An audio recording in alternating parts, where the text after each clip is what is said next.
Bom dia, pessoal. A gente reclama dos alunos que não sentam na frente, mas os professores aí também, né? Vou atrás. Bom, eu quero começar... Sua mochila ali afastou, bloqueou a ala. Eu quero começar...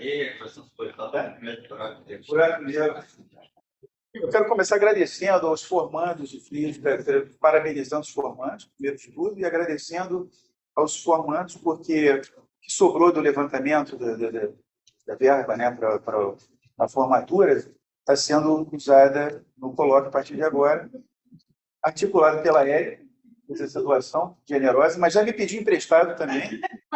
Então, eu falei que eu vou pensar no caso, né?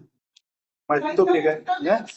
Pode falar. O empréstimo é o seguinte: a gente está organizando um evento sobre assédio.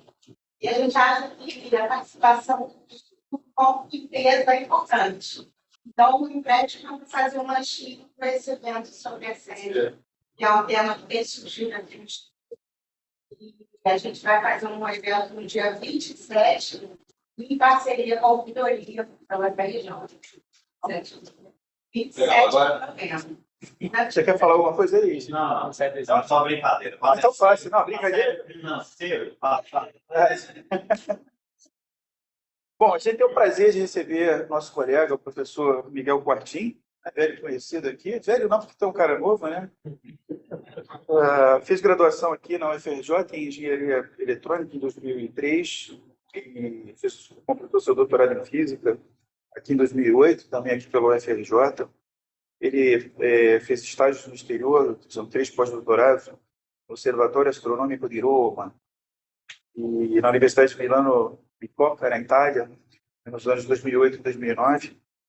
Tá? Depois foi para a Alemanha também, fez um estágio lá de 2009, 2010, 2021, 2022.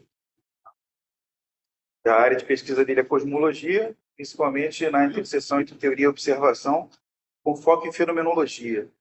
Já trabalhou nos seguintes temas: supernovas, radiação cósmica de fundo, meios gravitacionais, ondas gravitacionais, velocidades peculiares, aglomerados de galáxias, estatística bayesiana, modelos cosmológicos anisotrópicos ou inhomogêneos e modelos de energia escura. Tem participado de grandes colaborações, né, de JPS, né, desde 2014 e o Einstein Telescope desde 2023. Então, por favor, Miguel, muito obrigado. Obrigado, Luca. Obrigado. É um prazer fazer o colóquio aqui para o Instituto. Eu já até organizei colóquios 2 anos, eu nunca tinha apresentado um colóquio.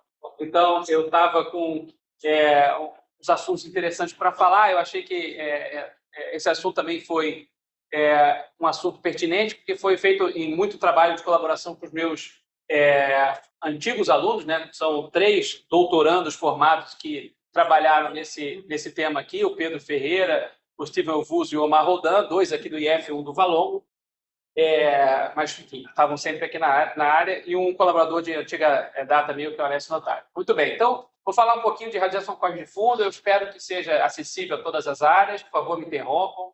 Tem tempo para parar. Se eu estiver falando coisas que não são óbvias, me interrompam, tá? Ups. Bom, para começar, apertei algum botão aqui que desligou tudo. Voltou. Não, mas deixa eu ver se... Pronto, agora voltou mesmo. Para frente, para trás, tá bom. Então, vou fazer aqui, né? Então, muito rapidamente, só um resumo para a gente se contextualizar do que eu vou discutir aqui, da história do universo, né? Então, a gente começa aqui no Big Bang, e logo no começo tem uma época que é muito mal entendida, principalmente para quem não é da área, uma coisa um pouco curiosa ou estranha, que é essa época de inflação cósmica, que teria ocorrido muito, muito no início do universo, muito antes de você formar, né, os primeiros elementos químicos, sabe? Realmente é uma área de grande especulação, estudo. É muito difícil de você ter evidência observacional sobre essa época do universo para entender bem o que teria acontecido aqui. Mas a gente acredita que o universo se expandiu de maneira acelerada e muito abruptamente, teria crescido um fator de 10 a 60 em cada dimensão, 10 a 180 em volume. É uma coisa totalmente fora do cotidiano. Isso explicaria muita coisa, mas ainda é uma área muito pouco conhecida. Mas muito bem, isso aqui é, digamos, a primeira coisa que a gente consegue entender.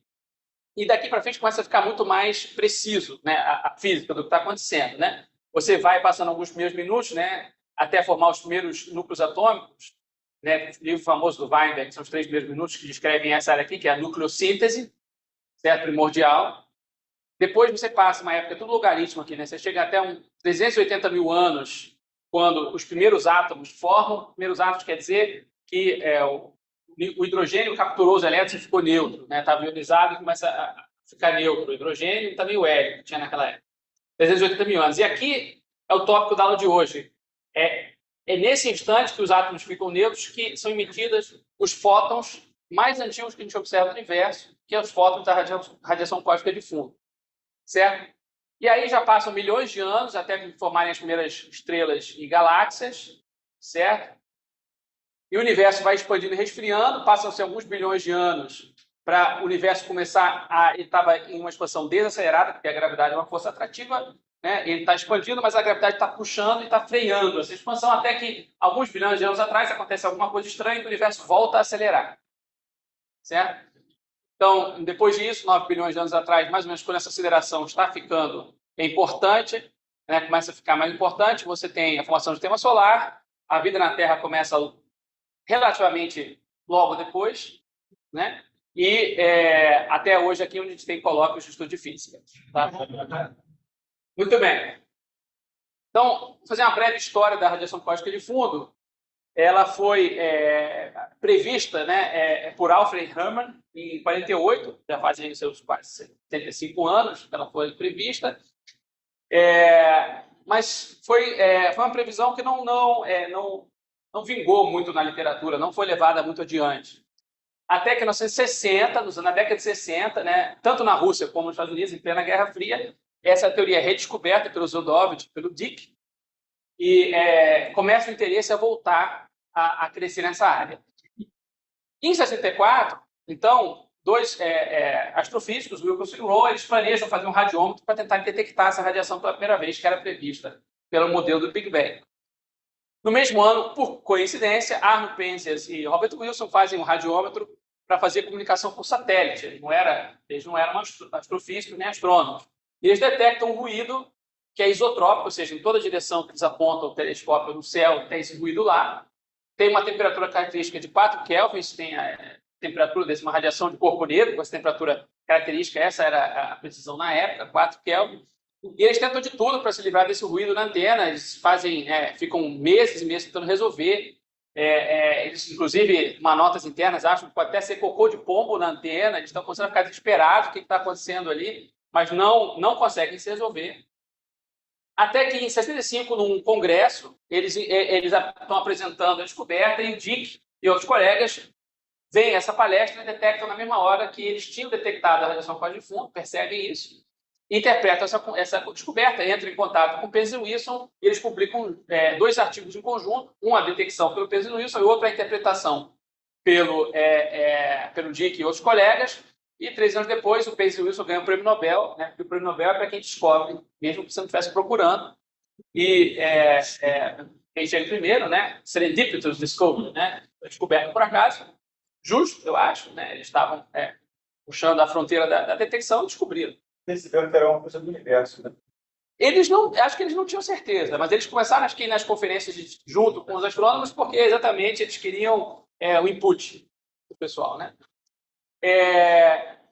Em 89, né, estou resumindo agora muita história, desde então, é lançado um satélite, né, começa a ser, desde então, né, são feitos balões e outras detecções, o Brasil, inclusive, foi envolvido em medidas para detectar por balão com mais precisão essa radiação cósmica de fundo. Em 89, é lançado um satélite COBE, exclusivo para fazer essas detecções, né?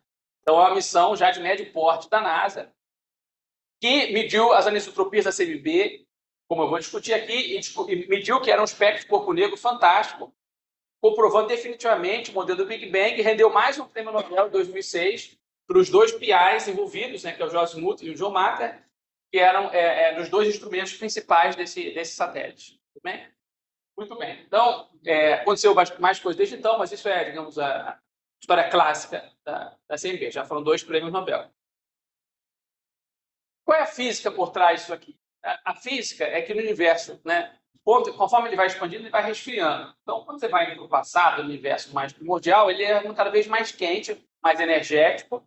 E se você for numa energia autossuficiente, você acaba ionizando os átomos todos. Ou seja, basicamente o que eu estou dizendo é que os átomos neutros não são mais estáveis, certo? Eles estão sendo constantemente ionizados.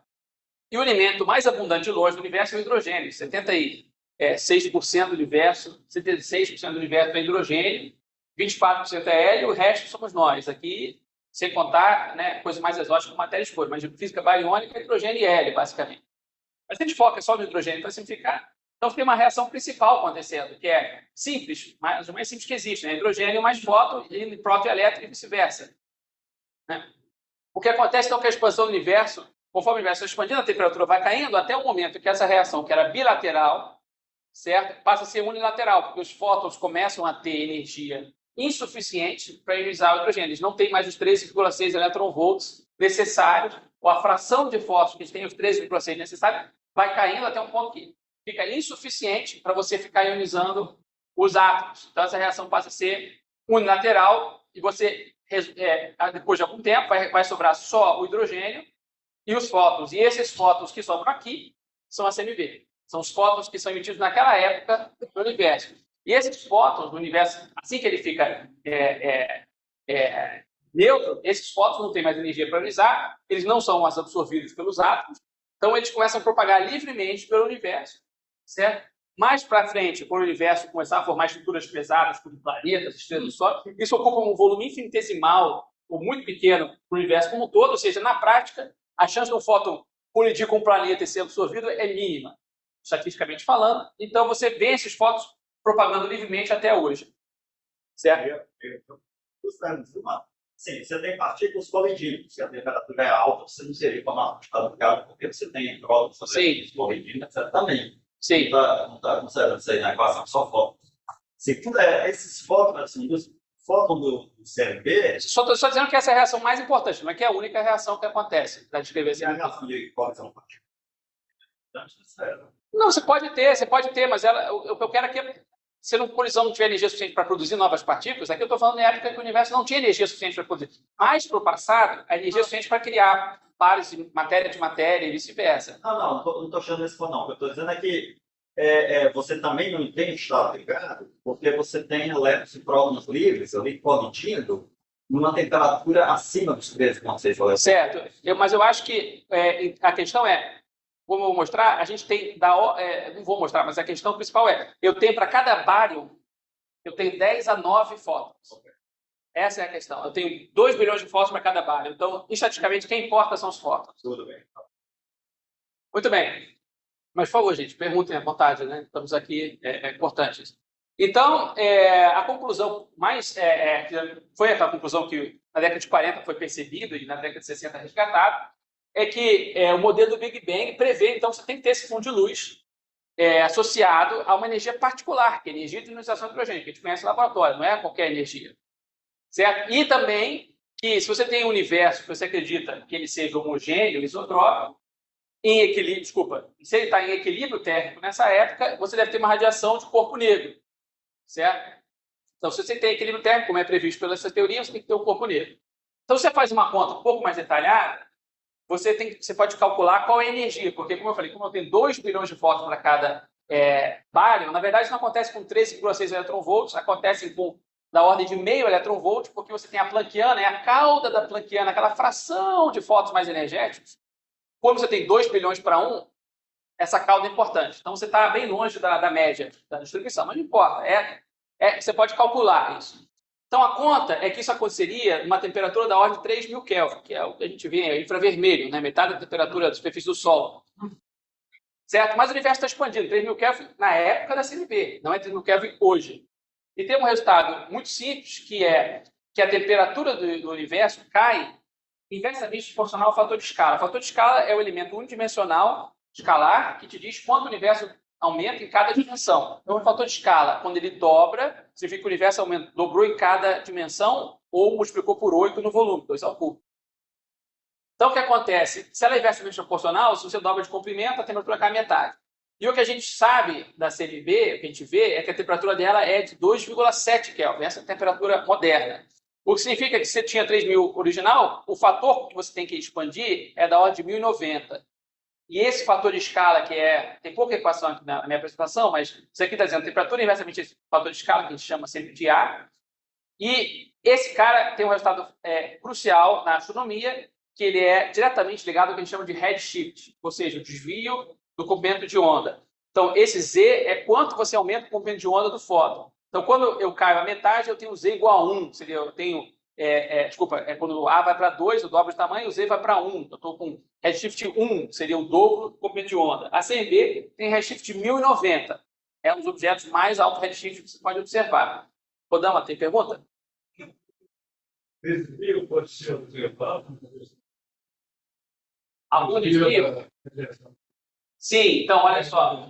Não tem nenhum desvio observado, mas já foi proposto satélites muito precisos para medir melhor essa radiação de corpo negro para procurar desvios, porque os desvios da radiação de corpo negro, que são perturbativos, são muito pequenos, carregam muita informação sobre o universo primordial que a gente nunca observou ainda.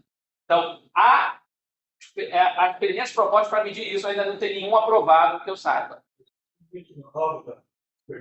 Você tem duas distorções chamadas de corpo negro, chamadas de distorção Mi e distorção Y. Uma tem a ver com o espectro que é de Sunyaev-Zeldovich. Isso dá uma informação. Tem dois tipos de distorções que são as mais esperadas no universo primordial, que tem a ver, entre outras coisas, se você tinha ondas gravitacionais primordiais ou não importantes no universo. Então, seria interessante medir, mas não foi medido. Até onde sabe, é um corpo negro perfeito. O fator de escala, então, seria qual? O fator de escala é 1090. Se você quiser, é 1091. Tem um mais aqui. Isso. 1090. Ele cai para 1090. Só para você ter uma noção, redshift, então, 1090 nessa época, as galáxias mais distantes que o James Webb agora está observando é redshift 12. É muito distante. A gente tem poucas galáxias observadas acima de redshift 2 ou 3. É difícil, porque elas são muito tênues. Mas acima de 12 é quase acabado. É onde você começa a ter galáxias. Muito bem. Então, a radiação pós-fundo, resumo ela é um campo praticamente perfeitamente isotrópico. Eu vou falar das anisotropias delas, que são uma parte em 100.000. Tem o espectro de corpo negro, uma temperatura medida já estamos no quinto algarismo significativo. Ela é na faixa de micro-ondas, que em frequência entre 50 e 400 GHz, com esse redshift. Tem algumas curiosidades aqui, a densidade numérica de fótons da ordem de 400 milhões de metros cúbicos, ou seja, cada metro cúbico você passando no universo está com 400 milhões de fótons a qualquer momento passando, desses aí, ou seja, é muito fóton para observar, embora a energia é muito baixa. A energia média de cada fóton é 1.000 eletronvolts. Cada um tem 1.000 eletronvolts e a densidade desse campo de radiação, para quem quiser saber, é 0,26 metro. Muito bem, então aqui está o corpo negro, está perguntando medir 1990, com uma precisão absurda, sem nenhum desvio nenhum desvio aparente. Este tipo de medida foi um dos motivos que rendeu um segundo prêmio Nobel para a CMB. Muito bem, então essa energia média, que é menos de 1 eletronvolt, é interessante. Ela é claramente muito menor do que a energia necessária para você quebrar um núcleo atômico. Ela também não consegue ionizar um átomo, obviamente. Naquela época da CMB não conseguia, hoje então menos ainda, foi perdendo energia. Certo? Mas, curiosamente, ela é comparável a uma energia de rotação e vibração de uma molécula de água. Conclusão. Para você observar a CMB, você tem que fazer alguma coisa. Ou você vai para o espaço. Então, já tivemos 3 gerações de satélites só para fazer isso, dedicados exclusivamente à CMB. O COBE, que deu o prêmio Nobel, o WMAP pelos Estados Unidos, no começo da década dos anos 2000, e o Planck, mais ou menos, em 2010. Ou você vai para um lugar muito seco e alto, porque você não quer molécula de água entre você e a CMB, o espaço, ou você faz um balão na estratosfera. E as 3 técnicas têm sido seguidas, inclusive, hoje em dia, onde está sendo mais desenvolvido é fazer experimentos em lugares secos e altos. Então, o Planck é o estado da arte ainda, é a terceira geração de satélites que operou até 2012, mas os últimos resultados ainda estão sendo publicados em 2020. Hoje em dia, o investimento maior tem sido feito em detectores no solo. Então, tem um grande telescópio no deserto do Atacama, que é alto e super seco, e no Polo Sul, que talvez as pessoas não saibam, mas não só é muito frio, mas tem 2.500 metros de altura, também é alto. Então, não é na Antártida, é no Polo Sul mesmo. É um lugar altamente inóspito. Quem vai para lá fazer experimento, voa de avião e está lá, daqui a 5 meses eu te puxo. Porque vem à noite. É bolachinha, né? Não, o pessoal brinca lá que você pode ali ter uma relação de uma noite que dura 4 meses. Entendeu? Mas, enfim, então, no Atacama, o Polo Sul, então, o Simons Observatory é a nova geração de detectores feitos no Atacama, está sendo construído, e os Estados Unidos está investindo muito nessa época. O Japão está produzindo um novo satélite que deve ser lançado nessa década, que é o Lightbird, que ele vai focar explicitamente em tentar descobrir efeitos devido a ondas gravitacionais primordiais na CMB. Então, ele tem um outro tipo de design. Vou discutir. Bom, então, estamos aqui as fotos. E aqui tem uns videozinhos, vamos ver se vai funcionar agora na hora, por causa da compartilhamento de tela. Deixa eu tentar aqui.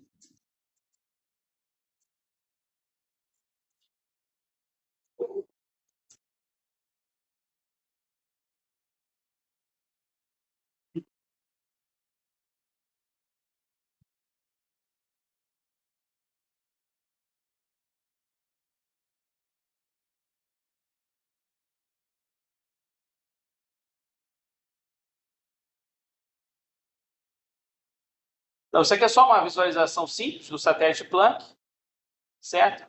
É um videozinho feito pela ESA de 1 minuto, né? Então, ele foi resfriado com hélio líquido a 4 graus a 4 Kelvin para diminuir o fluido térmico no detector, só que o hélio líquido acaba depois de 3 anos. Ele tem 2 anos e meio de duração, que é quanto hélio líquido ele tinha. Depois disso acaba, e ele esquenta e fica um pouco inútil, né? Parece que ele está soltando raiva, na verdade, algum animador quis dizer que ele está observando, vai percorrendo, vai varrendo o céu, certo? E ele varre o céu inteiro, né? Está no ponto da Lagrange 2, que é onde está o James Webb, que são milhões de quilômetros daqui da Terra, é um ponto, né, longe da Terra, que acompanha a órbita da Terra, que é a mesma velocidade angular, acompanha enquanto a Terra dá órbita no Sol, ele acompanha. Você faz esse mapa, depois a gente projeta sempre na CMB, nessa posição chamada de MOVAD, onde a galáxia está no centro da galáxia. É isso que você observa, a galáxia está no Equador. É isso que você observa e aqui tem mais no ótico para você comparar, né? Então, essa é o que o satélite observa diretamente. Tem mais um segundo vídeo. Estão próximos entre si, então, no ponto de L2, né? Próximo para escalas espaciais. Na verdade, o que eles fazem, eles até chamam que você vai para uma órbita de cemitério, quando existe uma tal órbita de cemitério para evitar futuros níveis. Mas, assim, a chance de colisão nesse caso é zero. Realmente é zero. O satélite usa bolômetros, né? Usa bolômetros. Tem 2 detectores, mas a maioria é bolômetro. Tem um outro chamado HWP, que eu não saberia explicar para você como é que é. Half Wave Plate. Muito bem, então deixa eu parar aqui. Consegui? Não estou conseguindo?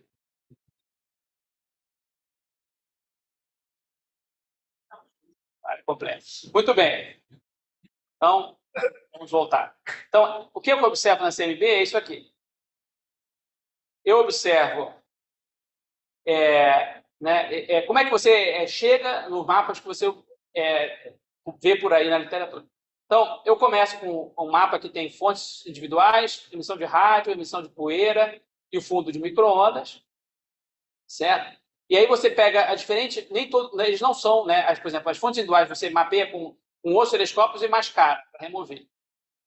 A emissão de rádio na galáxia não tem emissão de corpo negro de 2,7 Kelvin. Então, você tenta detectar a forma espectral dela e, tendo vários detectores, várias frequências, você consegue isolar, ver o que é rádio e remove.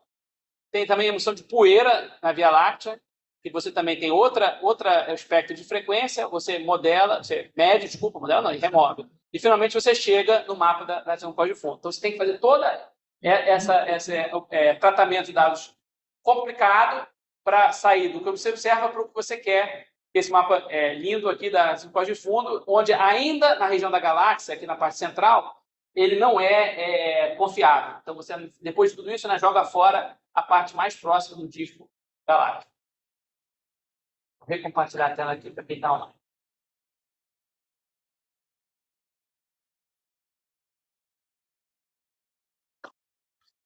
Muito bem. Eu vou fazer uma pergunta do sistema de ignorância. O que é um bolômetro? Vou mostrar um filme, um resistorzinho, e ele é mantido tipicamente a gente mantém em temperatura constante. E aí, quando ele recebe algum calor, né, ele aqueceria. Então, você dá menos potência para manter ele naquela temperatura constante.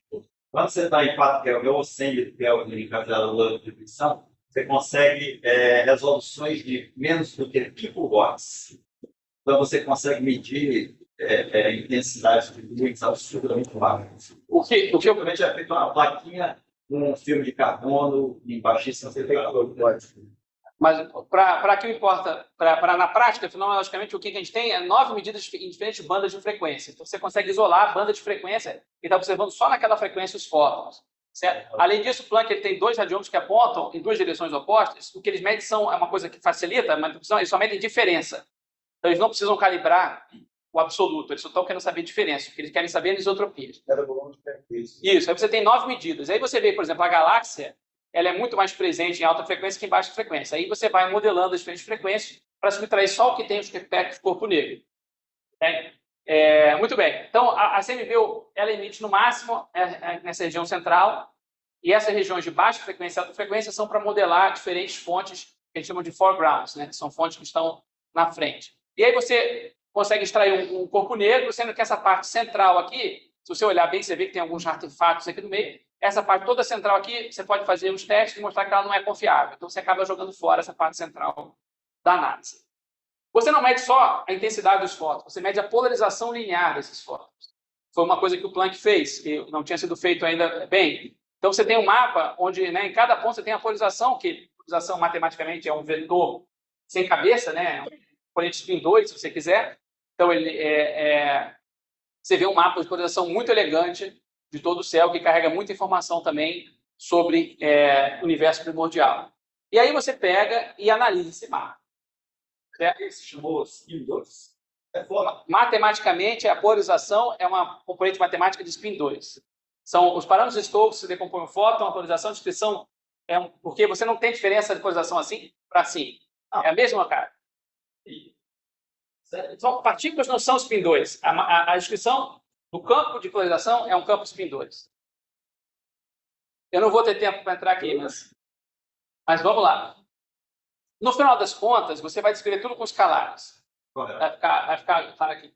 Então, tem o que é modelo de inflação prever? Porque eu falei que inflação é difícil você medir, mas a grande sucesso da inflação que ela é levada a sério é que na década de 80 ela fez previsões que não eram nada óbvias e que foram observadas no CMB. Então, quais são as previsões que ela fez? Primeiro, você tem uma quase invariância de escala. Isso quer dizer, grosso modo, que você tem flutuações de diferentes tamanhos de quase a mesma quantidade. A mesma quantidade de diferentes tamanhos, que não era óbvio. Você poderia ter flutuações de menor escala, muito mais do que maior escala e vice-versa. Você tem flutuações gaussianas, que o campo original tinha flutuações gaussianas. Eu vou falar um pouco mais sobre isso. E também que ela tinha essa propriedade de isotropia estatística e homogeneidade estatística. Significa que as flutuações não dependem, em média, da posição nem da direção. Então, de novo, não vai ter muita equação aqui, mas matemática, para quem estiver curioso, significa o seguinte: qualquer escalar x, que aqui vai ser temperatura ou polarização, porque depois você vai converter aquele campo spin 2 de polarização em um campo escalar, em 2 campos escalares diferentes, que é chamado modo E e modo B de polarização, que tem a ver com o eletromagnetismo, porque um não tem divergente, o outro não tem rotacional. Muito bem, então esse X pode ser temperatura, pode ser modo E de polarização, modo B de polarização. E esse cara tem essa propriedade que, se você tem um K, que é um comprimento de onda, um modo de Fourier e um outro modo de Fourier, é zero, exceto se os modos de Fourier forem os mesmos. Ou seja, você não combinando 2 modos de Fourier diferentes, dá zero, em média, esse valor esperado. E aqui tem um cara que é chamado o espectro, que pode ser de temperatura ou de polarização. E a gente analisa tudo isso no espaço esférico harmônico, que é como se fosse o espaço de Fourier na esfera, né? E aí o que está dizendo é que esses ALN são os coeficientes da expansão de esféricos harmônicos, eles também vão ser zero, sempre, a não ser que você esteja exatamente no mesmo multipolo e na mesma projeção M. Então, quem lembra de mecânica quântica, aqueles LM que vocês veem, ou JM, como vocês quiserem, tem que ser os mesmos, senão é zero. Muito bem, então essas são previsões do modelo de inflação. E aí eu apertei o botão maligno de novo, voltou. Tem que arrancar esse botão. E aí você mede o espectro angular de potência, que vocês talvez tenham visto já, que são os famosos picos da CMB. Então, vou falar rapidamente. Aqui, então, multipolo começa no 2, até onde você tiver resolução espacial para ver. E tem essa cara, que tem esse primeiro pico muito grande, o segundo, o terceiro pico, a gente já viu até o sétimo pico da CMB. São chamados picos acústicos.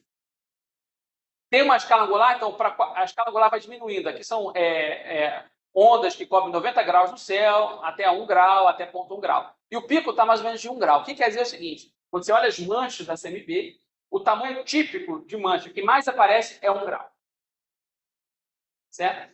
E a previsão do modelo de inflação diz como é que é a forma desse cara, como é que começa, para depois você incluir toda a física de interação do gás e da gravitação. Então, tem alguns fenômenos aqui que eu não vou discutir muito, mas a gente vai medindo cada vez. Quando você chegar em multipolos maiores, significa você chegar em resolução angular menor.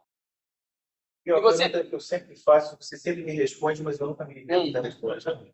Mas quantos parâmetros livres você tem para fazer esse? Tá, ótimo. Essa curva aqui foi feita com 6 parâmetros livres, que fitam 2.000 pontos muito bem. Aqui não tá, aqui está binado, você não vê os 2.000 pontos, porque não ia caber, mas são 6 parâmetros que conseguem fazer esses 2.000 pontos, que é um sucesso fantástico da física. E aqui você mede não só a temperatura, que é o parâmetro de Stokes de intensidade, mas também a polarização linear, que é o modo E. E aí eu posso medir correlação de modo E com modo E ou correlação cruzada, de polarização com temperatura. Você pode relacionar essas coisas. E o modelo prevê tudo isso. Então, você tem também mais 2.000 pontos quase de modo TE, que é o modo cruzado temperatura, polarização, modo E, e modo EE. E, de novo, olha, você consegue, de novo, 6 parâmetros, esses 6.000 pontos, que agora eu estou juntando, né? E você também mede, com menos precisão, o lenteamento gravitacional das flutuações, porque desde que ela foi emitida até hoje, os fótons passam por galáxias próximas, são desviados, isso causa distorções nas suas manchas quentes e frias que você pode modelar e medir. Então, como eu sei que muita gente não tem experiência com esféricos harmônicos, eu quero espalhar um pouco de esférico harmônico para vocês, para mostrar o que eu quero dizer com isso. Então, aqui eu estou fazendo um mapa, pegando um mapa, e estou expandindo em esférico harmônico e eu vou começar a juntar eles. Então, aqui eu tenho só o L1. L1 é um dipolo. Tem um dipolo, mais nada. É um dipolo, quente e frio. Agora eu vou juntar o quadrupolo. Agora eu tenho quente, frio, quente. Aqui é um dipolo, mais um quadrupolo. Isso já é correlação. É um mapa qualquer, não é radiação de fundo. Agora estou botando octopolo. Então, eu tenho dipolo, quadrupolo, octopolo. Você vai vendo mais nos caras. Agora o hexadecopolo. Agora eu vou parar de falar os nomes, porque se vai chegar 2.000 assim, já era, né? É igual assim. Então, alguém reconhece que tipo de mapa é esse aqui? Quem fez meu curso não serve. Quem fez meu curso já viu isso aqui. Então, L igual a 7. Alguém está reconhecendo? Todo mundo reconhece aqui, né? Então, isso aqui não é um mapa de temperatura. É um mapa topográfico da Terra, onde o meu campo escalar é a altura frente ao nível do mar. Então, quente quer dizer alto, azul, frio quer dizer baixo. Então, esse aqui é o mapa que eu estou construindo. E aqui está em metros. Então, é uma expansão de multipolo harmônico do mapa topográfico da Terra. L20. L20, você não vê muita coisa ainda. Só o Himalaia está aqui já. Olha, o Himalaia está sempre ali. Né? L50 aparece os Andes. Você vê como que os Andes são massivos.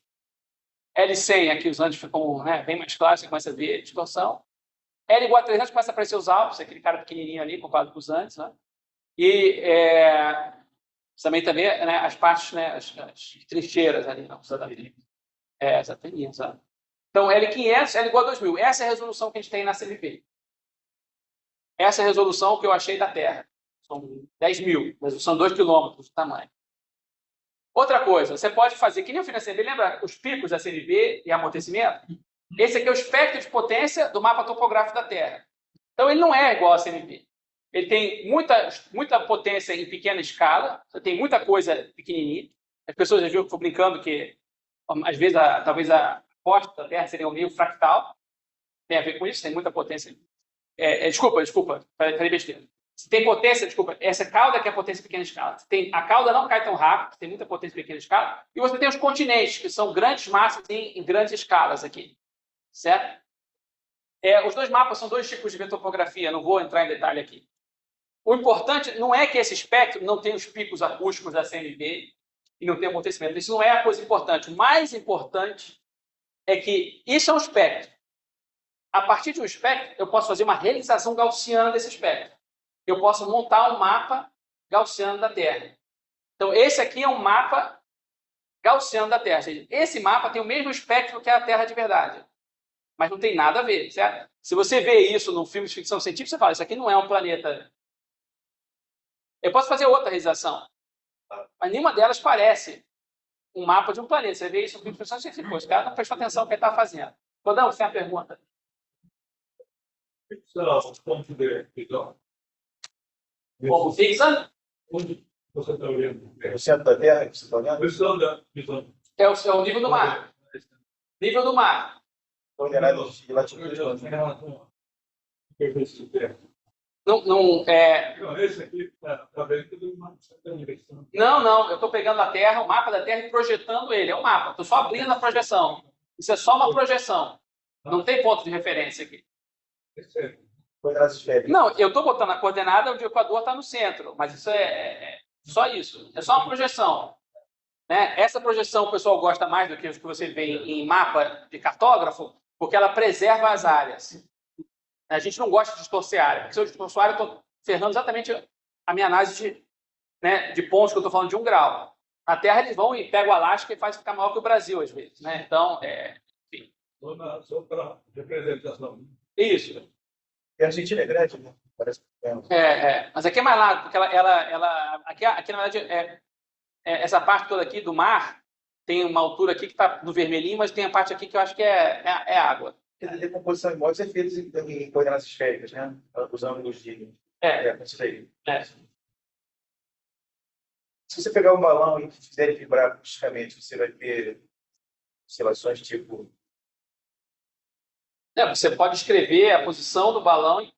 A decomposição atmosférica é só uma decomposição, que nem Fourier. Não vai ficar mais parecido com o evento, talvez, se vai ter esses modos acústicos. Você pergunta exatamente complicada, não vou responder, não.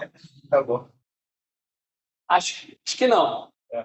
Então, o ponto que eu quero chamar aqui é o seguinte: nenhuma dessas, todas essas realizações têm o mesmo espectro, mas elas não parecem. Então, o espectro não tem toda a informação, certo? É isso que eu estou querendo dizer. Mas, na verdade, para acender, tem toda a informação. Porque se você tiver um mapa gaussiano, você pode mostrar que toda a informação está no espectro de potência. Ou seja, nenhum mapa da Terra gaussiana parece um mapa da Terra real, porque a Terra não é um processo gaussiano isotrópico. Entre outras coisas, você, por exemplo, uma montanha alta quase sempre está no continente. Isso significa que pequenas flutuações de uma montanha alta estão ligadas a grandes flutuações que são os continentes. Na região de fundo, não. Os módulos são desacoplados. Você não tem acoplamento de módulos.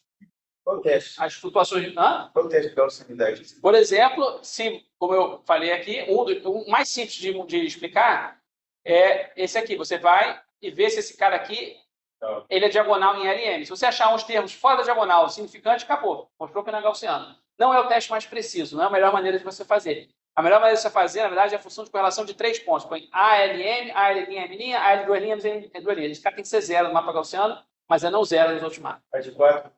A de 4 no gaussiano, ela é não 0, mas ela é óbvia, ela é determinada pela de 2. É o teorema de... Como é que é? Locke? Não, é... Vick. Se faz também? Sim, você faz. Muito bem. Então, o que a gente aprendeu desses espectros aqui é que, se modelando aqueles 6 parâmetros que eu falei, são esses parâmetros aqui, na verdade, 6 ou 7. Se você quiser, depende da escolha do cosmólogo que você fala, vai ser 6 ou 7. É quanta matéria bariônica você tem no universo, 4%, com uma boa precisão. Quanta matéria escura fria você tem no universo, 26%. Matéria total é a soma das duas, não é parâmetro novo. Energia inconstante cosmológica, não é o tema da de hoje, mas é daqueles 70% que vocês ouvem falar para aí, 68,6%. Você pode ter uma coisa chamada curvatura espacial. Ela é consistente com 0. Você tem dado do universo, não é um parâmetro livre, é determinado pelos outros, que é 13,8 milhões de anos, e esses dois outros parâmetros, que esses sim são parâmetros livres. Um é o índice espectral, e se ele fosse 1, seria exatamente o espectro grande escala. Mas o que a inflação prevê é que ele não é 1. Ele é 1 menos epsilon, onde epsilon é um cara pequeno. Não sei quem é, mas é pequeno. Argumentos teóricos dizem isso. E aí o pessoal mediu 0,965, tocou mil champanhes, que acharam que isso é igual a 1 menos cara pequeno. Profundidade ótica que tem a ver com a opacidade do universo. Eu não vou ter tempo de explicar isso aqui agora, mas é o sexto parâmetro livre da teoria. Então, tem 1, 2, 3, 4, 5, e eu esqueci mais um parâmetro aqui, que é a amplitude. Quão grandes são aquelas oscilações. É um sexto parâmetro de amplitude e acabou. Você também pode inferir parâmetros extras, que é a soma das massas dos neutrinos. Então, a cosmologia está fornecendo os vínculos mais fortes para neutrinos hoje em dia. E dizem que a soma dos três neutrinos, elétron, tal, em 1 não pode passar de 0,24 elétron-volts. Na verdade, isso é só da CMB. Se você juntar outras observações cósmicas, já está na ordem de 0,1 elétron-volts. Está chegando bem perto de resolver o problema da hierarquia.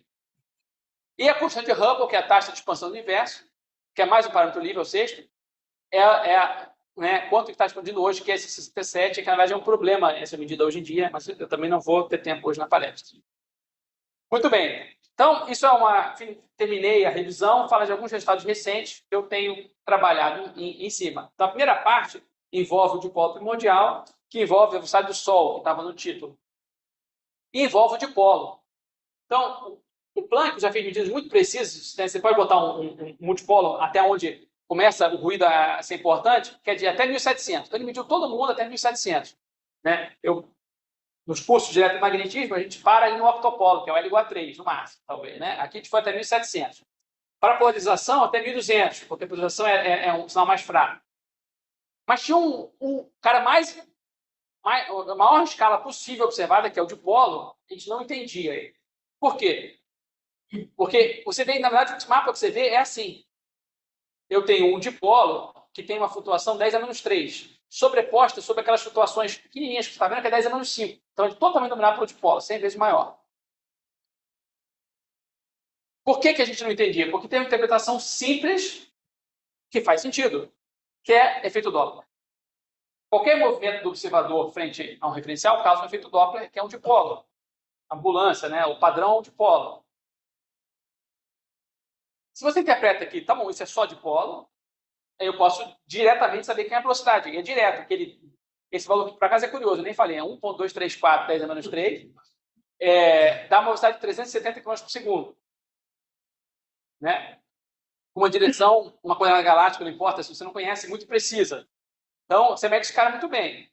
Mas a pergunta é, o que eu estou vendo deve ter o Doppler, mas pode ter uma flutuação primordial, pode ter um padrão de quente e frio lá atrás do universo. Como é que eu distingo essas duas coisas? Então, não vou explicar, mas existem, né, os teóricos que ficam pensando em possibilidades que poderiam ter no universo primordial, física diferente, que ainda é permitida, que produz o dipolo. Como é que eu detecto? Como é que eu separo, então, o que está no quente e frio primordial do que é Doppler? Então, esse problema é um problema que eu, na verdade, trabalhei muitos anos nele, e aí a ideia principal foi a sacação de que se você tem um efeito Doppler, você também vai ter um efeito de aberração. O que é efeito de aberração? É o efeito que muda a direção de chegada de uma partícula quando você tem um movimento do observador. Então, se você está num carro e está chovendo, está no sinal parado, sem vento, a chuva cai vertical. Mas assim que o sinal abre e você acelera, você começa a ver a chuva vindo da frente do seu para-brisa com certo ângulo. Esse ângulo aqui é o ângulo de aberração da gota de chuva, que tem a ver com a velocidade de movimento do observador. O que acontece com a chuva acontece com os fótons também. Só que os fótons têm uma velocidade muito maior, portanto o efeito é muito menor. Então o que fica? Esse aqui é um mapa simulado, isso aqui não é dado real. Mapa simulado da CMB, onde eu tenho beta, que é V sobre C igual a zero, sem velocidade peculiar. Se eu ponho agora 10% da velocidade da luz, esse mapa fica assim. Se eu volto e vou, vocês conseguem perceber a diferença, né? Os padrões de quente e frio estão se acumulando em algum lugar. Vocês conseguem ver aonde que eles estão? Eles estão todos indo para algum lugar. Isso fica claro aqui. É nesse ponto aqui. Você vê que está todo mundo se aproximando desse ponto, perdão, e todo mundo se afasta do ponto antipodal. Se eu põe 50% da luz, fica óbvio. A aglomeração de quentes e frios, as manchas, todas aqui. O probleminha é que a velocidade de 10 é menos 3. Primeiro problema. Então, você tem que medir isso, não vai ver no olho. Segundo problema, eu não tenho dois mapas para comparar, um com e um sem. Seria fácil. Então, você tem que fazer uma análise sofisticada. Então, o que acontece é que esse efeito de aberração quebra essa hipótese aqui. Lembra que eu estava falando? Ela quebra. Mas quebra de uma maneira que eu entendo. Ela basicamente introduz um elemento fora da diagonal do primeiro vizinho. Quer dizer, você acopla o multipolo com o seu vizinho. Você acopla o quadrupolo com o octopolo. Então, tem um acoplamento LL mais 1 com os coeficientes aqui que a gente consegue entender da teoria. Então, significa que você pode tentar fazer um estimador para essa sociedade peculiar, fazendo uma função que não é LM, mas é LM, AL mais 1M. Então, isso a gente começou a trabalhar em 2010, né? Primeiro ano que eu estava aqui com o professor, colaborando ainda com o pessoal da Alemanha, e a gente quebrou a cabeça. Aí, tudo aquele negócio que você sempre teve, digamos assim, certo receio de estudar fundo, coeficiente de Clefs-Gordon, né? Essas coisas todas, mecânica quântica. Você olha pela primeira vez e fica assim, mas você precisa mesmo disso? Aí eu descobri que precisava, né? Tem que aprender, tem que voltar para todas essas operações com harmônico esférico. Enfim, porque é parecido, né? O que o pessoal faz lá na mecânica quântica aqui matematicamente. Não, não depende do M. Você pode mostrar que não depende do M pelo argumento de isotropia do universo, não vai depender do M. Não, sim, o que eu quero dizer é o seguinte, a correlação com M's distintas é 0 ainda. Mas, para todos os M's você vai ter efeito, mas você não tem correlação entre M e mais 1, por exemplo. Sim, o CL só depende de L. Isso continua sendo verdade. Então, o que acontece é que CL depende de L, mas você vai ter agora um novo caso, se você quiser chamar de CLM, que é proporcional agora, desculpa, desculpa, só depende de L. Continua só dependendo de L. Você não tem dependência de M. E o fato é porque é o seguinte, eu não sei, em princípio, aonde estão essa velocidade. Então, você vai ter que construir, deixa eu deixar bem claro, quando você quiser construir um estimador para saber para onde está a velocidade de recompor o vetor, isso vai depender do M. Isso vai depender do M. Mas as correlações estatísticas que você faz, deixa eu deixar mais claro. Se você pegar a decomposição, se você pega essa velocidade e põe no eixo Z, você pode fazer isso independente de M facilmente, aí depois você mostra que você trabalha sempre dessa maneira, e depois só rotaciona. Matriz de Wigner de rotação. Mas na prática, o que acontece é que você tem esse cara para diferentes L's, não para diferentes M's. Mas se subtrair isso, foi a hipótese que tem um efeito Doppler e aberração, subtrair isso, e aí ver se é gaussiano, por exemplo. Isso, pode fazer. Você pode tentar subtrair e ver se é gaussiano. É possível. A gente propõe uma coisa parecida aqui, mas o que a gente mostrou foi isso. Você faz esse cara aqui, que ele tem que ser 0 sempre. Se não for 0, é mais fácil observar. O cara que você espera que seja 0 numa teoria, não é 0 na outra. É mais fácil você rejeitar uma hipótese do que provar uma hipótese, entendeu? Então, achar um contra-exemplo. Muito bem. E eles afetam todos os módulos se acoplam. Então, você vai aqueles 1.700 L's, você vai medindo, vai acumulando sinal ruído, e também afeta a polarização, porque é um efeito cinemático, afeta tudo.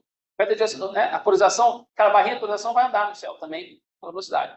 Então, isso foi proposto, né? A gente estava terminando o artigo, esses caras puseram o artigo uma semana antes da gente na rede, roubaram nosso PRL, aí a gente falou, tá bom, agora a gente põe todas as contas lá dentro e uma semana depois botou. Muito bem. Então, a gente também voltou isso em 2011 e fez uma estimativa seguinte, tá bom, esse efeito está lá, como é que você mede? E a gente pegou diferentes detectores, né, esses 3 foram feitos naquela época, e mostrou o seguinte, o sinal ruído desse efeito, para o satélite Planck, que ainda ia ser lançado, ia sair o resultado, veio só quase 6. Bom, 6 eu consigo ver. Enquanto para o satélite anterior era menor que 1, esquece, você não vê.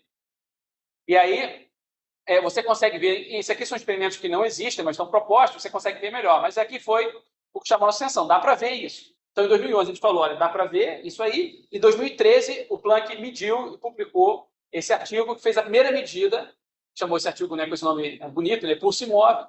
Eles mediram a velocidade com efeito de aberração.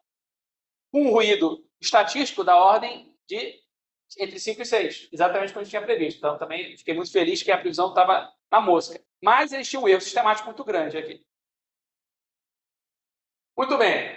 Entra aí o meu aluno Omar, porque a gente começou a trabalhar e falar o seguinte, olha, tá bom, você tem essas medidas. Isso realmente está me dando informação da velocidade? Está me dando informação do que era primordial? Ou será que tem outros efeitos que podem confundir essa medida? Tem mais alguma coisa aqui? Será que eu consigo separar o que é primordial e cinemático de maneira limpa? E aí você tem que fazer uma coisa complicada, que não é sair de teoria linear e para teoria de perturbação de segunda ordem, que é bem mais complicado. Eu não vou passar nos detalhes de tudo isso, tem muito detalhe nesse slide, mas a gente começou a fazer uma tabelinha, dizer o seguinte, se eu tenho velocidade peculiar, eu vou ter o dipolo, mas eu vou ter acoplamentos que são esses da aberração, eu estou falando da diferença da posição do fóton no céu, mas também tem um acoplamento entre modos devido ao Doppler, a mudança da frequência, porque quando você tem o efeito Doppler, você muda a frequência do fóton e isso causa um efeito de segunda ordem. Então, a gente começou a mapear que na velocidade peculiar você tinha os 3 efeitos, mas para outras físicas você não tinha os mesmos 3 efeitos. Você sempre tinha o dipolo, mas às vezes você não tinha esse acoplamento Doppler, às vezes você não tinha aberração. Então, combinando essas 3 coisas, você consegue separar o que é cinemático. Certo? Quanto tempo, Luca? 5? 10? Tá. Muito bem. Tem uma outra questão que é um pouco sutil, que a gente percebeu em 2015, né? Então, já estamos em 2015, né? Então, 2010 começamos, 2015 já está mostrando resultado. Foi que o que você mede, aí o pessoal experimental vai saber mais que eu. O que você mede, que a gente chama de intensidade, a gente fala, isso aqui é a temperatura, mas não é verdade. Para você passar de intensidade para temperatura, o que o pessoal usa é o regime Rayleigh-Jeans, que é basicamente você está supondo que você está na a parte clássica do espectro, antes de entrar na Planckiana do efeito quântico. E a frequência que você está na CMB não é nessa faixa, exatamente. Então, eles usam uma coisa que a gente chamou de temperatura linearizada. Eles pegam essa relação Rayleigh-Jeans, linearizam para passar de intensidade para temperatura. Funciona bem quando você quer fazer teoria de perturbação de primeira ordem. É suficiente. Mas tem efeito de segunda ordem, porque você está fazendo uma definição errada de temperatura. E aí isso introduz exatamente efeitos parecidos com esse efeito de aberração e Doppler. É um efeito que confunde. E a gente percebeu isso, e esse efeito não tem informação nenhuma, porque ele vai estar lá, mas é um efeito só de você definir errado essa temperatura, ou seja, você está vendo o dipolo de outra maneira. E a gente percebeu que o Planck não percebeu isso, não removeu isso, a gente fez um artigo discutindo isso. Depois, com o meu aluno, a gente foi e fez um artigo fazendo análise, corrigindo esse efeito. Então, é um pouco técnico essa parte, mas é importante porque tinha, naquela medida do Planck, tinha parte daquela medida era espúria. Tá? E o que você quer fazer é isso. Então, você quer medir a aberração, o Doppler e o dipolo separados. Você quer fazer as 3 medidas independentes. E aí a gente mostrou os estimadores para esses 3 caras. Né? Você quer fazer um vetor, então você tem x, y, z. Certo? E teve um outro problema, porque toda a teoria que a gente fez, super complicada para você entender, você faz várias hipóteses simplificadoras. Você faz hipóteses que não tem nenhuma máscara e que é tudo gaussiano. No momento que você põe a máscara para cobrir a galáxia, está multiplicando no espaço de pixels, mas uma multiplicação no espaço de pixels, uma convolução no espaço de Fourier, no espaço harmônico, que complica muito a análise. Então, o que a gente fez foi, não sabendo resolver com a teoria, vamos fazer força bruta. E aí entra a vertente de astrofísica computacional. A gente fez 9.000 simulações de um mapa rodando no Workstation para tentar mostrar o seguinte, eu jogo todos os efeitos, a máscara e tudo, e deixo o computador me dizer qual o viés que eu tenho. Aí eu tenho um viés aditivo, um viés multiplicativo que eu corrijo. Enfim, você chega com a teoria até um certo ponto, o resto tem que ser um pouco na força bruta. O resultado final é isso. Se você faz a hipótese, né, de que você tem alguma correlação, qualquer que seja a fonte, em média, e mesmo, essas correlações estão apontando em que direção? E o resultado está aqui. Então, aqui eu estou crescendo a quantidade de dados até 1.800, que é o máximo que eu consigo ir no plano, só para ver se você não tinha nenhum efeito estranho aparecendo em alguma escala. Mas as cores são todas na mesma região do céu. E aqui está a região, essa curva, esquece o que é os MIC e o NIC, são só 2 métodos usados na área, mas a curva aqui cheia é a região de 1 sigma e a curva fraca é 2 sigma. Ou seja, eu estou dizendo, apontando aqui o efeito de aberração em Doppler. E aqui é o dipolo. Ou seja, bateu na mosca, corroborando de que esse dipolo é um efeito cinemático. Então, esse aqui foi o resultado do nosso PRL, que a gente mostrou, mas a gente quer mais que isso. A gente quer falar, tá bom, mas eu não quero só fazer um teste de hipótese. Eu quero medir separado esse vetor de aberração, que é um vetor, e separado o vetor de Doppler, que é esse efeito de acoplamento devido à frequência. E a gente fez separado.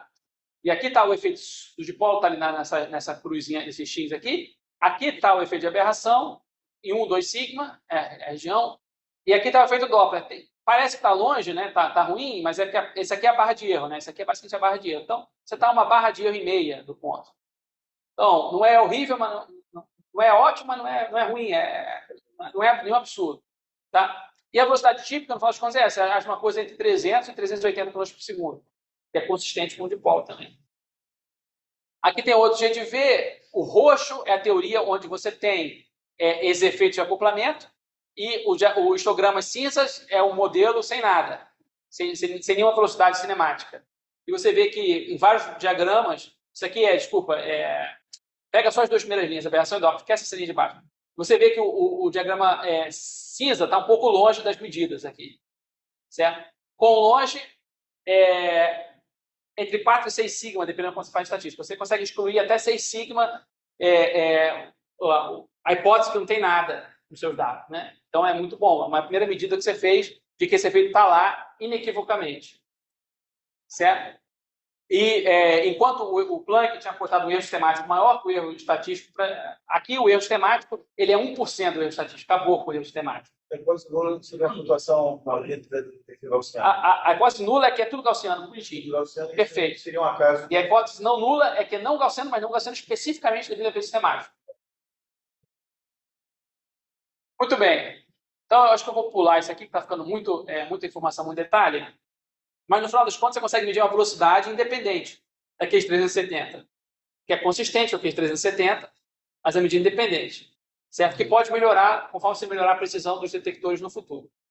Vou pular aqui, mas é isso. Você consegue esses 300, 2 métodos diferentes, estão muito consistentes. Isso aqui é o erro estatístico e o erro sistemático. O erro sistemático é 10% do estatístico, então, isso achou muito bom, que a gente melhorou, né, muito essa medida.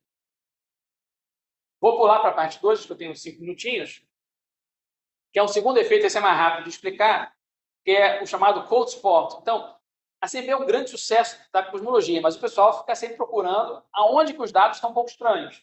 São chamadas anomalias da CMB. E nenhuma delas é ultra significativa, são todas ali por volta de 3 sigma. E aí você fica sempre na dúvida, esses 3 sigma são reais ou não são? Então, uma das anomalias que eu vou explicar aqui é o cold spot, que é essa mancha fria aqui, que você olha no olho e fala, não parece tão estranha, mas ela, na verdade, ela é muito profunda e muito larga. É uma mancha bem fria e muito grande. E se você calcula a probabilidade disso acontecer no mapa qualquer, aleatório, em qualquer posição, uma mancha daquele tipo, depende do que você faz estatística, mas é da ordem de 1% a 0,5%. Ou seja, não é nada muito forte. De novo, estamos aí entre 2 e 3 sigma. 0,5% tinha acontecido aleatoriamente, mas o pessoal tentou pensar por que estaria lá, essa mancha assim. Tá? Então, esse foi o trabalho que eu fiz com o Stephen, né, aluno de Gana, que terminou. Mas o que o pessoal propôs lá, eu estou na ordem errada do slide. Em 2006, propôs o seguinte: se você tiver naquela direção um grande vazio, quer dizer, ali não tem galáxia nenhuma, está numa região do universo que é uma subdensidade, grande vazio, maior do que o que você costuma enxergar, esse efeito causa uma mancha fria na CMB pela interação do campo gravitacional com o fóton. São efeitos chamados esse efeito Sachs-Wolf integrado, que é basicamente o fóton, quando ele cai no potencial gravitacional, ele ganha energia. Então, ele esquenta, aumenta a frequência. Quando ele sai fora, ele perde energia. Se esse cara não está evoluindo, você pode ganhar e perder a mesma coisa. Mas se o universo está expandindo, você pode ganhar mais do que você perde ou perder mais do que você ganha. Você acaba com menos energia ou mais. Isso chama esse efeito integrado. Então, esse efeito integrado prevê, se você passa no aglomerado, você esquenta, se você passa no vazio, você esfria. Certo? Então, como? Isso poderia ser, o grande vazio causa a mancha fria. E o pessoal propôs em 2006 e foi procurando. Então, vários telescópios apontaram naquela direção para medir. E, recentemente, foi 2017, 2018, o pessoal mediu, isso aqui é um mapa dessa densidade delta, é o chamado contraste de densidade, que significa Z está na média do universo. Negativo, você tem menos matéria que a média. Positivo é mais matéria que a média. E o pessoal viu nessas manchas azuis aqui que tinha, realmente, naquela direção, menos que a média numa certa profundidade.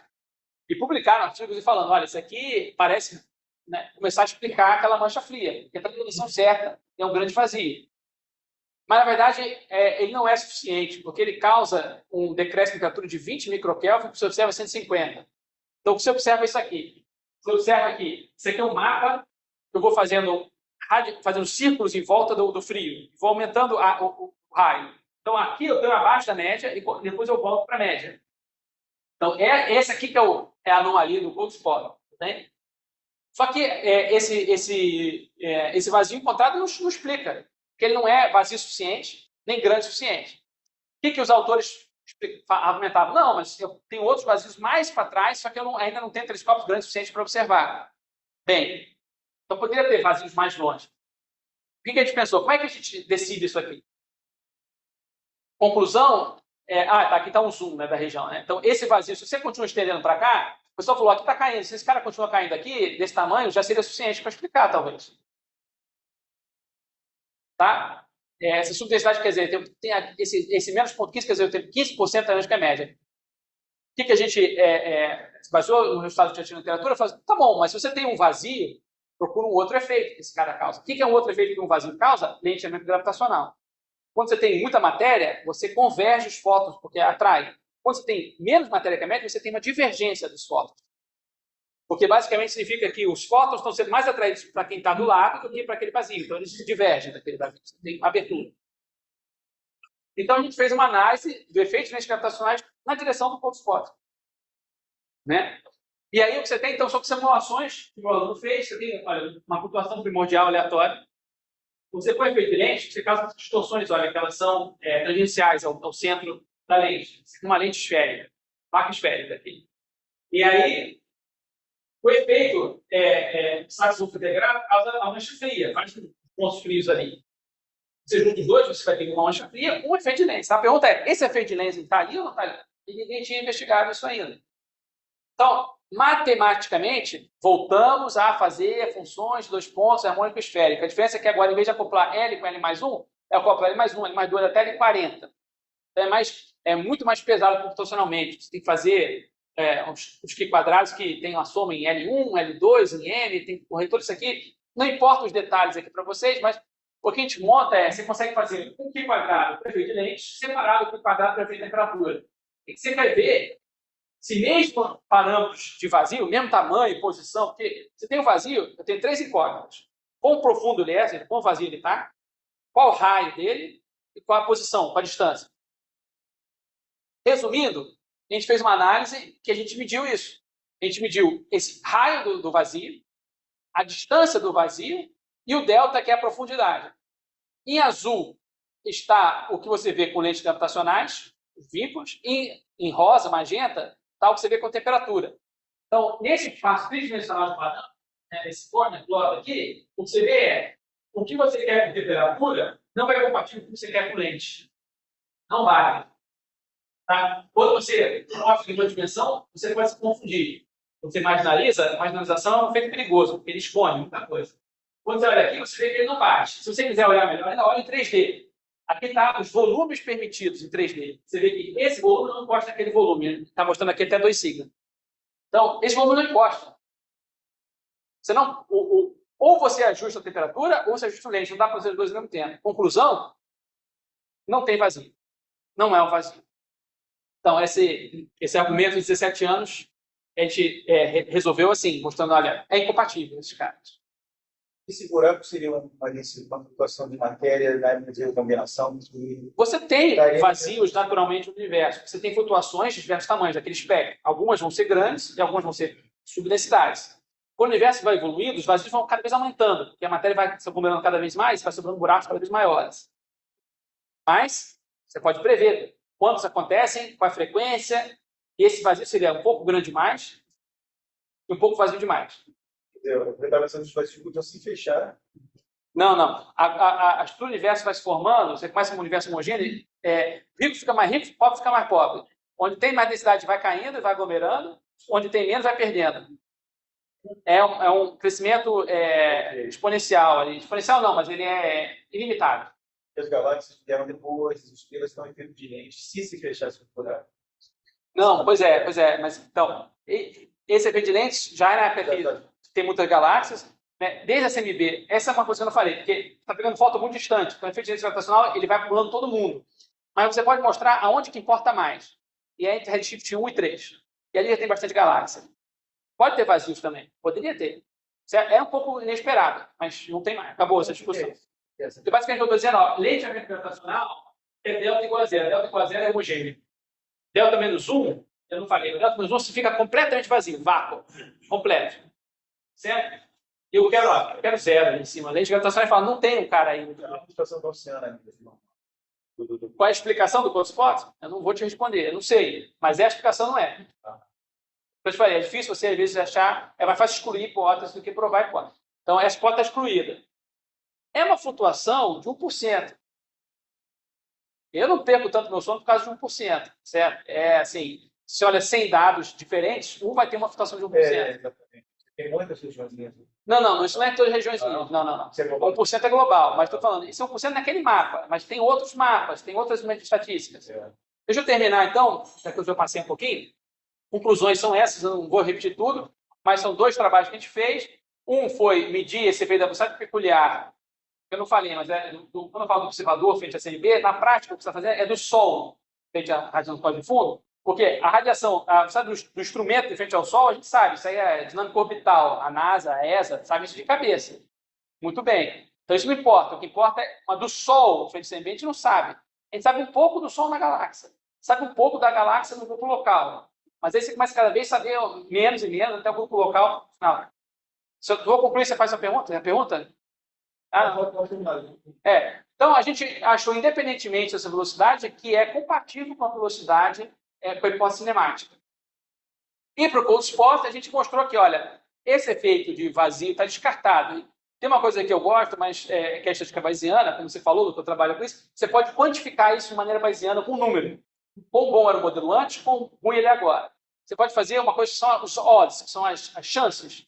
Então, se você pega antes da medida de lente, e põe, eu tenho um modelo CMB com o vazio e sem o vazio. Os dados, só esse dado, se você não olha para os dados, ele prefere com 56:1 o modelo com vazio, para explicar o cold spot. Quando você joga lente gravitacional, isso aqui reverte. Agora eu tenho 13:1 de chance para não ter o vazio. Então eu passei de 56:1 para 1:13. Certo? Ou seja, você tem um vazio que é no máximo 20% daquele cara, os outros 80% eu não sei explicar. Pode ser uma flutuação aleatória, pode ser alguma outra física. Existem 1000 explicações na literatura sobre o que poderia ser isso, eu não vou poder passar aqui. Existem efeitos topológicos que podem causar isso, coisas mais exóticas. Certo? E é isso, os dados de galáxias, eles são incompletos. Poderia ter um vazio em mais alto redshift que seria o suficiente. A gente não foi observado ainda, mas o que eu estou botando na mesa é não tem. Então, quando agora, nos próximos 10 anos, isso vai ser bem mapeado, não podem achar, senão vai ser ruim para mim. Obrigado, gente.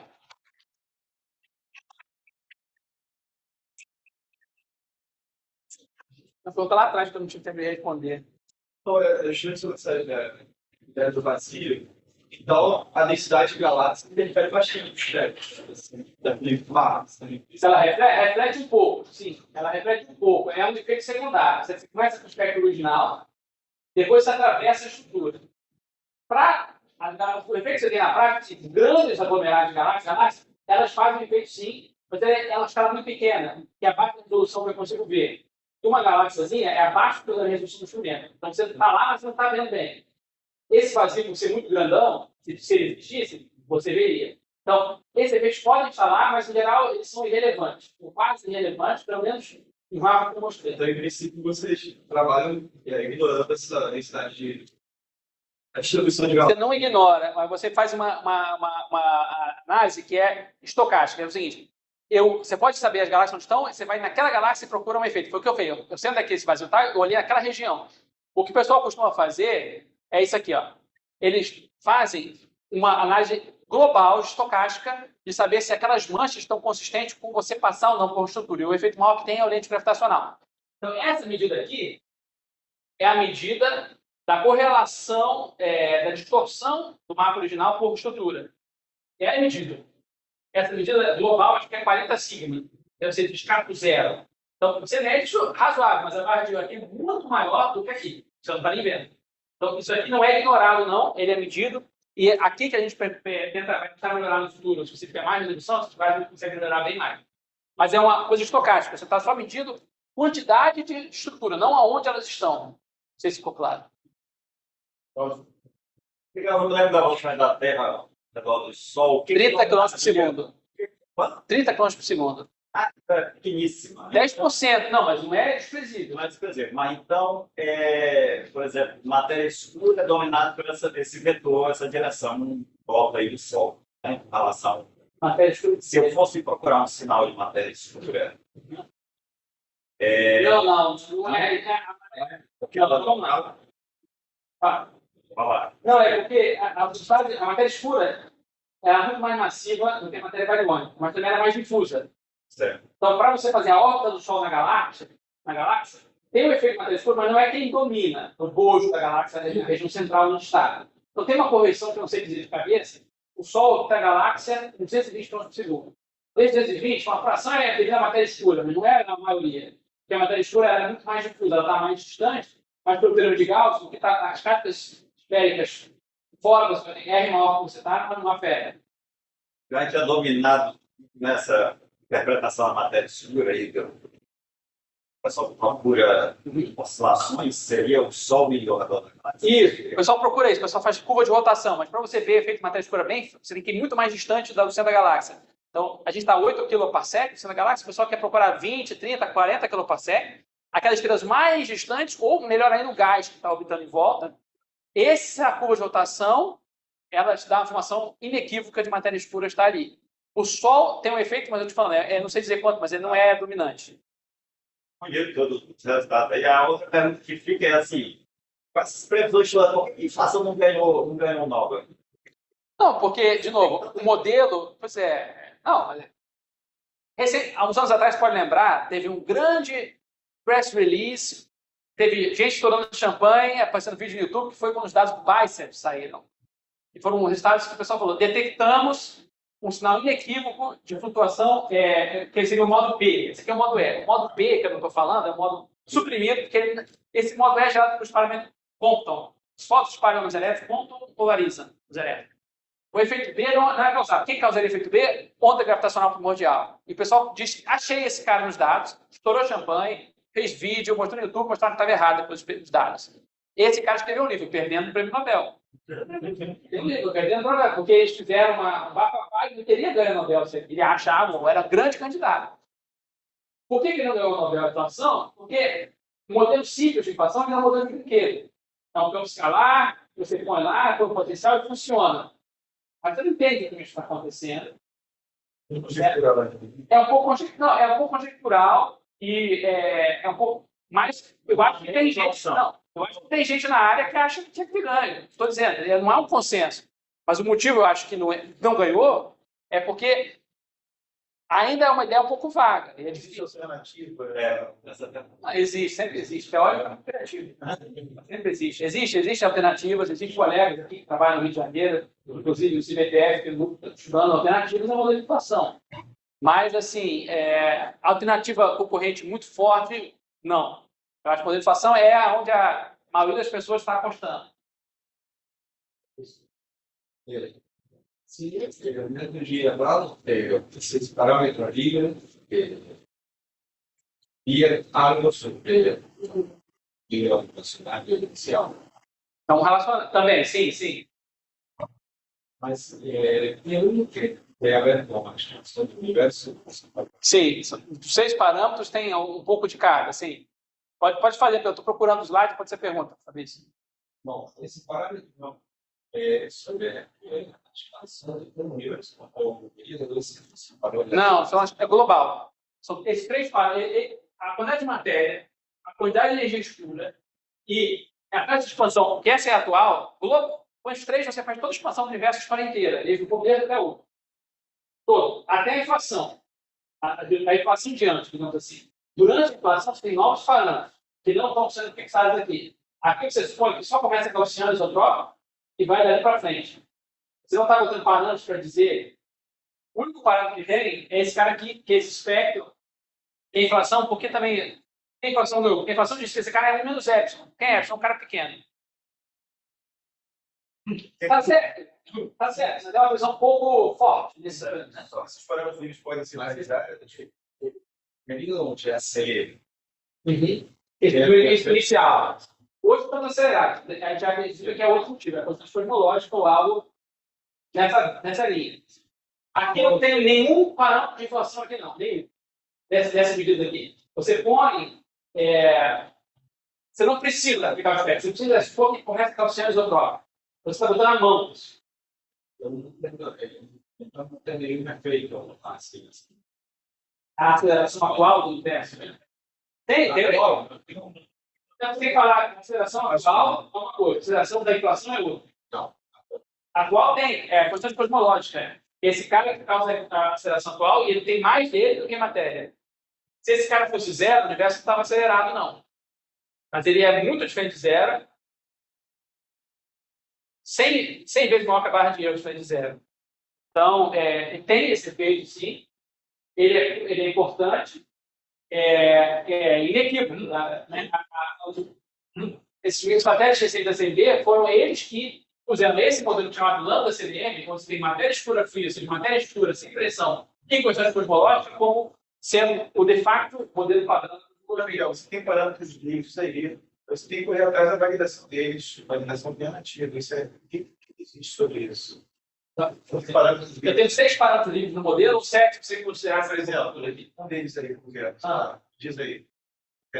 A televaliônica, por exemplo, 5%. Você vai agora para o disso, não é isso, permitido. Não, você. Bom, então, se permitir independentemente. Então, esse cara também é muito vinculado com o núcleo primordial. Você estuda o núcleo primordial, você estuda a abundância dos elementos, quanto tem de hélio, deutério, lítio, no universo, você consegue chegar no núcleo que é 4,9, só que a barra de Euler é dobro. Mas é 1. Tem uma discussão. Então, esse cara você vê direto. Esses caras aqui, quantidade de matéria, quantidade de pressões fortes, também vê pelas medidas do universo infinito. Galáxias, supernovas, também parte. Muito bem. Se pegar esses dados, as curvas... O único problema que está tendo hoje em dia é esse cara aqui. Que você está medindo localmente, esse cara aqui, universo local, está dando uma inconsistência que já está em 5 signos, cresceu nos últimos 5 anos. Então, esse é o grande problema no momento. Aqui está dando diferente. Mas a maior, tem bilhões de artigos circulando. Ninguém tem um consenso claro, mas as pessoas confiam muito mais na CB, por causa daqueles 6 mil pontos que você fica com 6 dados, não pode ser uma coincidência. Enquanto os vídeos locais são todos mais recentes, que pode ter astrofísica complicada, não acredito. Você tem linhas suaves entre eles, né? Não. São 6 mil pontos ali eu opinei. São 6 mil pontos que você fica com 6 parâmetros, com Q quadrado perfeito. 5 mil pontos, se você quiser. Só tem um comentário rápido, uma pergunta sobre a inflação do segundo aí, o Nobel, então, pessoal, não tem um slope engano do autor, né? Ou seja, tem causa a inflação, né? Então, tem que estar lá, né? Eu vou lançar no outro, eu falei isso, mas não tem, assim, até algum tempo não tinha nunca usado na natureza detectada, né? Fora o modo de mix, então só tem no modo de campo escalar, né? E além do campo escalar, não tem modelos de cada Stravinsky que geram inflação, os parâmetros que o Miguel falou, super dentro da sigma, né? Então, são ótimos candidatos para a inflação que estraga tudo que vem depois. Esse mecanismo também, que vem depois da inflação, também é muito pouco conhecido. Como a inflação termina? Termina a inflação. Se expande exponencialmente, inflige exponencialmente, tem que esquentar. Tem que parar. Então, o processo de enriquecimento do universo também é bastante vago. Uma resposta definitiva. Mas a pergunta é a seguinte: a velocidade, por exemplo, relacionada ao efeito Doppler, tem um erro bastante grande, né? 30%. Isso é estatístico, é sistemático? É estatístico. 100% estatístico, 99% estatístico. Mas a resolução... Eu tenho um slide quanto para isso. Bom. A gente combinou uma pergunta na sala aí. Eu acho que eu tenho. Então, esse aqui é o que a gente tem. Medida do Planck, aberração, Doppler, e aqui é a barra de erro, tá? Então, a aberração da barra de erro de 90, o Doppler 230, o Doppler você mede mal pra caramba. Esquece aqui que é esse pulso aqui. Você chegar em L maior para você melhorar, aumentar o L, você chegar em menor escala, porque você vai ter mais módulos, e todos os módulos têm essa correlação. Todos. Então, esse sample do observatório que está em construção deve dobrar na metade a barra de erro da aberração. E você pode, no experimento ideal, você chegar a 3.000, você consegue esse cara. Você consegue ter uma medida da ordem de 15 a 20 sinal ruído. 20 signos. Você pode chegar até 5%. Mesmo que 5% é muito difícil. Mas de 30% que é hoje até 5% é possível na aberração. O Doppler é mais difícil, você consegue chegar talvez a um sinal ruído 5. Você pode fazer isso no termo de balão? Não, isso não, o balão não tem precisão. Esses experimentos da Terra estão ganhando hoje em dia, porque eles têm da ordem de 10 mil. Esse aqui tem 10 mil detectores, esse aqui vai ter 100 mil detectores. Então você vai botando uma quantidade enorme de detector, uma resolução, você consegue fazer um telescópio grande, onde a resolução angular é pequena. No espaço, você tem limitação de volume para fazer essas coisas. Os balão não estão competitivos, né? O balão está competitivo em sensibilidade para grandes escalas, mas não resolução espacial. Você não consegue fazer um balão de 6 metros, 10 metros estável para medir. Então, o balão ele é para medir onda gravitacional mundial. Eles fazem isso ainda. Não para puxar em pequenas escalas. Então, esse aqui, sabe, eu estou em construção, o CBS4 está aprovado, não sei se está todo diferenciado, mas são continuações, porque na Terra também é fácil. Você vai agregando detectores no mesmo sítio, né? O satélite tem que fazer um novo e lançar de novo. Não tem como ir lá acrescentar um pouco o detector lá no satélite. Haveria outra maneira de medir elegantemente a reação do sem ser pela CNV, não? Tem. Boa pergunta. Então, se eu estou me mexendo, esse efeito cinemático está em todas as observações. Não é? Tudo que eu vou ver vai ter a versão em Doppler. Então, você pode procurar isso em outras fontes. Então, o pessoal lá está... Se mexer em relação ao tempero. Então, mas tá bom. Mas a CNV, ninguém perguntou isso, eu cheguei a perguntar. O que é referencial de repouso? Você pode definir um referencial de repouso onde pode parecer que está definindo um referencial privilegiado. Mas não é um referencial privilegiado porque esse cara evolui no tempo. Então, o referencial privilegiado hoje, amanhã não vai ser. Então, não quebra. Mas tudo bem. Esse referencial da CNV, ele é aproximadamente o referencial das galáxias. Elas começam no mesmo referencial. Depois, a formação de estrutura vai dando uma velocidade peculiar. Para elas mexem um pouquinho. Mas ainda é muito menor do que a expansão do universo. Então, você pode, em primeira aproximação, você vai ter essa velocidade, a não ser que esteja muito próxima à galáxia, ela é dominada por esse efeito nosso. Então, em outras palavras, você pega um monte de galáxias no volume, pega 1 milhão, cada uma tem uma velocidade de uma direção. Mas, em média, isso cancela. O nosso não, porque o nosso é em todo mundo, afeta todo mundo, não se cancela. Então, se você pega da ordem de 1 milhão de galáxias, você vai conseguir ver isso. Tem proposta na literatura para fazer isso, sim. E é um caminho que vai ser muito treinado nos próximos anos. Seria uma velocidade, uma inversão de velocidade média dos fótons dele? Bom, assim, isso. Bom, velocidade média você pode definir sempre a pressão de bola zero, por exemplo. Você não pode definir gigante, não é a melhor maneira, porque você está jogando fora de ar. Mas você está definindo um referencial no qual, na questão de tempo, em média, você está... Isso, você está junto com a velocidade das fontes emissoras, pensa assim, dos elétrons, dos átomos que estão naquela esfera de CMB que estão atuando naquele momento. Quer dizer, seu horizonte naquele instante, né? Faz a média, só precisa procurar todos esses elétrons e prótons. Sobre isso, né? Sobre o? Pois é. O modelo de massa dele, o modelo de massa dele tinha número. Esse que é uma de todas que não é considerado 3 ou 3. Não, você pode medir também o número de neutrinos, né? O pessoal mede o número de espécies. Você pode medir quantos neutrinos existem também com a cosmologia. E aí tem uma medida que é um número e é um número quanto. Como é que define neutrino? É um ferro, nessa época, o ferro relativista de massa baixa. Não tem muito mais. Não tem muito mais que isso. Não, é porque ele funciona naquela época quase igual a fóton. Quase distinguível para a expansão do universo, do ponto de vista de gravitação. Partículas relativistas de baixa massa. Quanto maior a massa de neutrinos, mais você vai ter influência dos neutrinos. Quanto mais massivo eles forem, mais eles vão fazer distorção no seu espectro da CMB. Os neutrinos, eles começam, no começo do universo, eles começam, eu não falei isso, mas eu falo perturbação do PV também, tem uma coisa chamada perturbação diabática, ou seja, todas as perturbações estão em fase. Eu tenho o máximo de matéria, tenho o máximo de fóton, o máximo de neutrino. A partir daí, evolui livre, então você precisa fóton logo. Não quer dizer que a neutrino não é padrão. Eu estou mostrando que eu tenho uma partícula que era, naquela época, efetivamente relativista. Quanto que eu tinha naquela época efetivamente relativista, falando os fótons, porque os fótons não medem diretamente pela televisão. Então, eu sei os fótons e eu consigo inferir quanto eu tenho de radiativo. Agora, você pode propor uma outra partícula, não seja relativista naquela época, aí ia funcionar igual. Cara, a discussão avançou muito bem, logo foi experiência. Existem outros fatores cosmológicos, gastronômicos. Vamos agradecer.